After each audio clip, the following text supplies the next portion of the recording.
Terima kasih Anda masih bersama kami di Nusantara Petang. Pemirsa, pasar tradisional adalah pusat pertemuan pedagang dan pembeli sekaligus ujung dari distribusi pangan warga. Dengan demikian, potensi penyebaran virus COVID-19 di pasar tradisional cukup tinggi.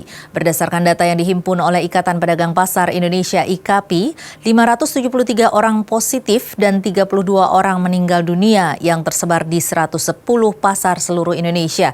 Untuk membahas hal ini sudah bersama kita Satgas IKAPI Penanggulangan Penyebaran COVID-19, Mas Dimas Hermadiansyah.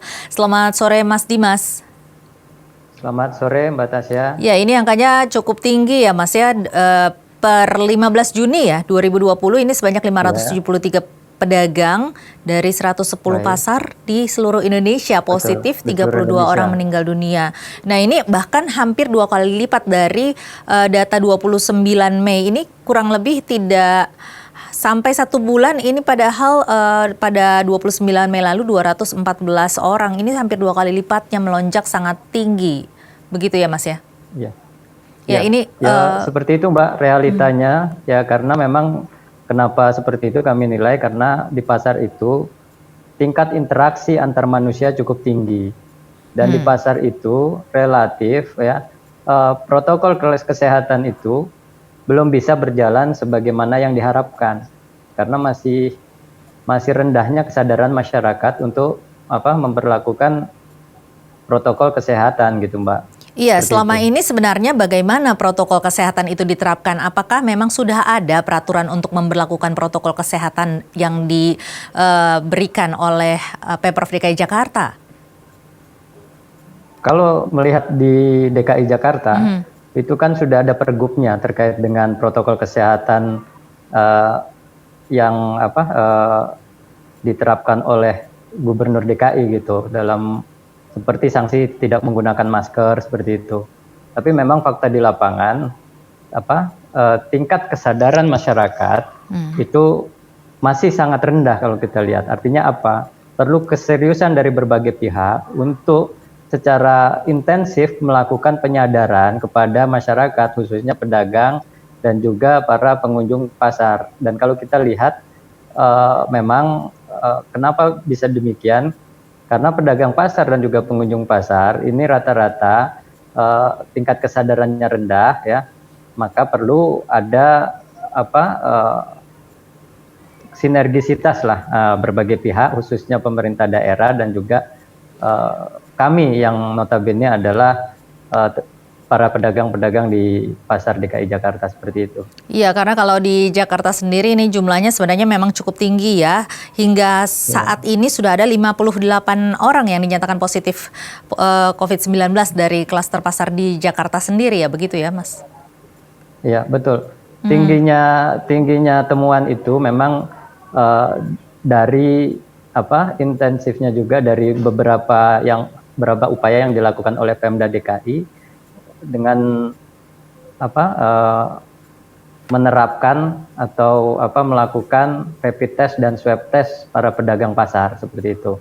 Iya, dari gunanya pantauan atas penjelasan dari Pemprov DKI yang kami terima itu bahwa itu dilakukan untuk lebih bisa mengantisipasi melonjaknya atau meledaknya penyebaran COVID di pasar seperti itu. Ini mengapa khususnya pedagang-pedagang pasar di Jakarta sepertinya memiliki kedisiplinan yang rendah? Kalau kita bandingkan dengan pasar-pasar di daerah lainnya, ini sebenarnya sudah banyak pasar-pasar tradisional di daerah lain yang sudah lebih disiplin bahkan. Padahal itu di daerah begitu ya Mas ya. Dan ini di Jakarta yang seharusnya penerapan dan di pusat ini seharusnya lebih tinggi penerapan kedisiplinan protokol kesehatannya, ini malah tidak berjalan dengan baik. Mengapa demikian? Pertama kita lihat bahwa tingkat kepadatan penduduk DKI Jakarta kan cukup tinggi. Artinya informasi yang coba diberikan baik oleh pemerintah maupun organisasi kemasyarakatan ya sepertinya belum sampai secara utuh kepada para pedagang yang notabene kelompok menengah ke bawah ya. Apa dampak yang paling mengerikan daripada penyebaran COVID di pasar tradisional ini.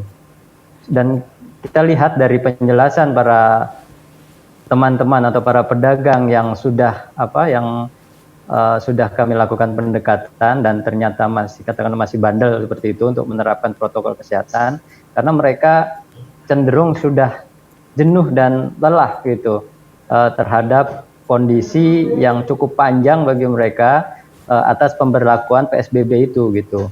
Nah inilah yang mendasari daripada kenapa mereka cenderung ceroboh tidak melakukan protokol kesehatan yang tepat di pasar seperti itu, Mbak.